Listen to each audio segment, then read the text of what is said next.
que vous allez bien. Je suis super contente de vous retrouver aujourd'hui pour une nouvelle vidéo qui va porter sur les livres-jeux pour les plus jeunes enfants.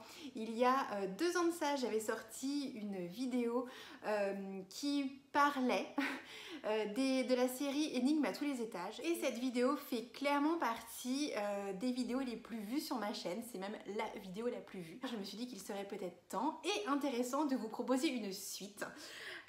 Donc, concernant la série Énigmes à tous les étages, j'ai continué cette série. Je m'étais arrêtée avec vous dans ma vidéo au tome 5, donc qui est Frisson. C'est toujours publié aux éditions Bayard Jeunesse. Celui-ci, je vous l'avais présenté, je vous le remonte parce qu'en ce moment, il est absolument parfait pour Halloween. Voilà. Ensuite, sont sortis le tome 6 qui est mythologie, basé donc sur toute la mythologie. Si vous aimez, il est très bien. Si vous ne connaissez pas cette série, je vous invite à dérouler la barre d'infos parce que normalement j'ai pensé à vous mettre le lien vers ma vidéo puisque je ne vais pas arriver à mettre le petit i en haut. Bref, donc on a des histoires qui sont extrêmement brèves. Maintenant, ce qui est très bien, c'est qu'il y a le niveau de difficulté. Là, j'ai ouvert au hasard, je suis tombée sur une difficulté 3. Il s'agit de l'histoire des épreuves du labyrinthe, mythologie grecque, c'est très bien de le préciser. Donc une petite histoire, des questions, ici on en a 3.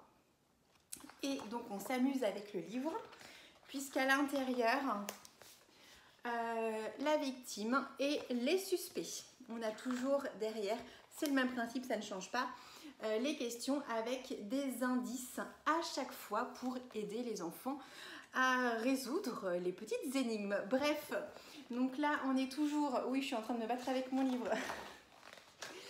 On est toujours sur quelque chose où on voit l'extérieur et quand on ouvre, on a l'intérieur. Le tome 6 est sorti il y a déjà quelques temps et le tome 7 qui est Rendez-vous chez les Dingos est sorti en avril dernier. Donc il est relativement récent et pareil, on est toujours dans le même principe. Cette série de livres s'est un petit peu élargie, la famille Bayard a un petit peu agrandi cette famille puisqu'elle a sorti les petites énigmes à tous les étages, donc Agatha Christie détective.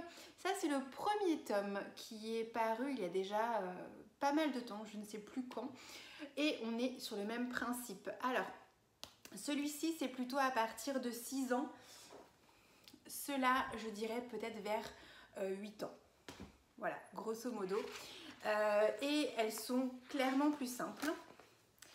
Mais on reste exactement dans le même principe. Vous avez une enquête et cette fois-ci des petits paragraphes à lire avec des questions à la fin de chaque paragraphe. Et voilà. Alors, hop, la double page est beaucoup plus grande. Pas de choses à plier cette fois-ci. Voilà. Donc encore une victime, des suspects et l'histoire se termine ici. Donc on n'est pas vraiment sur la même chose que son grand frère, puisque on n'a pas de petite histoire, on a vraiment une grande histoire et dans cette histoire, on pose des questions à l'enfant. C'est un livre dont l'enfant peut se servir tout seul ou alors, le mieux du mieux, c'est un moment de partage. Moi je sais que j'adore cette collection, je m'en sers énormément dans mon travail et les enfants me réclament tous ces livres, donc voilà, ils sont vraiment topissime, vraiment très bien. Je sais, j'arrive pas à le manipuler. Il n'y a pas très longtemps, le tome 2 est sorti et il s'agit des petites énigmes à tous les étages autour du monde. Donc on retrouve exactement le même personnage, Agatha Christie, et cette fois-ci on est dans les temples par exemple d'Angora. On a quoi d'autre? Le disparu de la jungle. Voilà, ça nous permet de vraiment voyager. C'est hyper sympa. Les dessins sont vraiment très beaux. Je voulais vous montrer une double page d'ailleurs, celle de le temple d'Angora. Je trouve que c'est magnifique. Voilà, je trouve que c'est vraiment top. Mais c'est le même principe. Donc l'histoire avec les questions en même temps, les choses à rechercher dans les dessins, des déductions à faire, bref, ils sont vraiment très bien. Je vous conseille très vivement cette collection si vous avez des enfants qui adorent les jeux, parce qu'en plus on n'a pas du tout l'impression de lire, et ça c'est le petit secret. Le deuxième livre dont je voulais vous parler, c'est Mon premier escape game, Piégé dans la forêt, c'est publié aux éditions Nathan, c'est d'Arnaud Almeras. Et ce livre fait partie de la collection Amélie Maléfice. Je l'ai trouvé vraiment très sympa puisque cette fois-ci on est dans une histoire à part entière. Le niveau de lecture c'est du niveau CP, donc à partir de 6 ans. Voilà comment il se présente. On a donc l'histoire qui est ici et on a des petites bulles. Les petites bulles peuvent être lues directement par l'enfant et l'histoire plutôt par un adulte. Alors, il est vraiment entre l'escape game et le livre-jeu dont on est le héros. Puisque on a des questions à résoudre. Donc, il faut s'armer d'un papier, d'un crayon, voire d'une gomme si on s'est trompé. Et il y a plein de choses à faire, plein de jeux d'observation. L'histoire est super sympa, elle est pareil, très adaptée en ce moment. On va suivre Amélie et Siméon, je crois, oui voilà.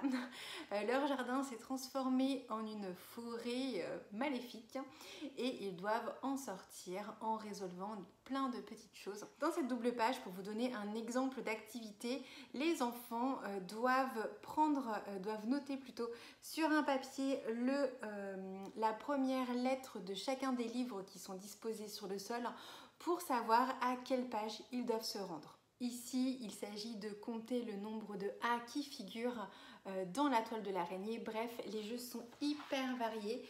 Ça se lit relativement vite. Donc si vous voulez un livre un petit peu rigolo à partir de 6 ans, je vous recommande très chaudement celui-ci. En revanche, c'est le seul que j'ai trouvé qui soit adapté aux enfants de cet âge-là. Je n'ai pas trouvé d'autres livres. Donc si vous en connaissez, n'hésitez pas à me le mettre dans les commentaires.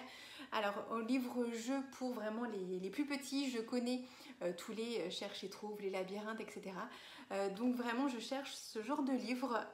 Voilà, je fais appel à vous, n'hésitez pas à venir me contacter pour me parler de livres que vous connaissez potentiellement. Ma vidéo est terminée, merci beaucoup de l'avoir regardée jusqu'au bout. J'espère qu'elle vous aura donné quelques petites idées de lecture et d'occupation pour les enfants. Je vous fais plein de très gros bisous, on se retrouve dans les commentaires et très vite dans une prochaine vidéo. Salut!